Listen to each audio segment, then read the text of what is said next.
इस समय जहां देखो वहां यूजीसी के बारे में ही बातें चल रही हैं। रील पे यूजीसी ऐसा छाया है जिसका कोई जवाब नहीं। लेकिन क्या ये सही तरीका है यूजीसी एक्ट को दिखाने का? तो क्या ये इस एक्ट को सही नजरिए से लोगों के पास पहुंचा पा रहे हैं? नहीं। मैं आपको बताता हूं कि यूजीसी एक्ट का विरोध क्यों किया जा रहा है और ये क्यों जरूरी है। पहली बात तो मैं आपको क्लियर कर दूं कि ये एक्ट खाली हिंदू के लिए नहीं है। ये एक्ट जनरल कास्ट के लिए है, जो कि मुस्लिम में भी जनरल कास्ट हैं, हिंदू में भी हैं, सिख में भी हैं, ईसाई में भी हैं। जब कॉलेज और यूनिवर्सिटी में यूजीसी का नियम अगर लागू हो जाता है तो सिर्फ हिंदू के जनरल कास्ट पे आपत्तिजनक बात नहीं है।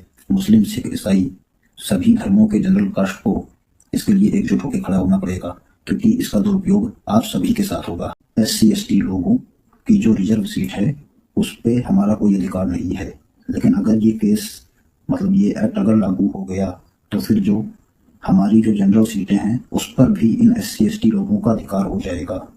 एक स्टूडेंट ही जान सकता है कि आरक्षण का दुष्प्रभाव इस भारत पर कैसे पड़ रहा है और क्यों पड़ रहा है और क्या हो रही है स्टूडेंट की हालत आज के युग में। जैसे कि एक एग्जाम्पल के माध्यम से मैं आपको समझाना चाहता हूँ। जैसे कि वुमेन एक्ट इंडिया में लागू हुआ।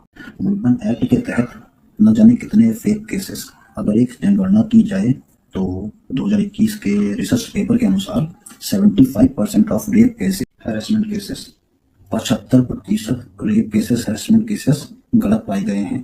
तो आप समझ सकते हैं कि किस तरीके से वुमेन एम्पावरमेंट का दुरुपयोग हो रहा है।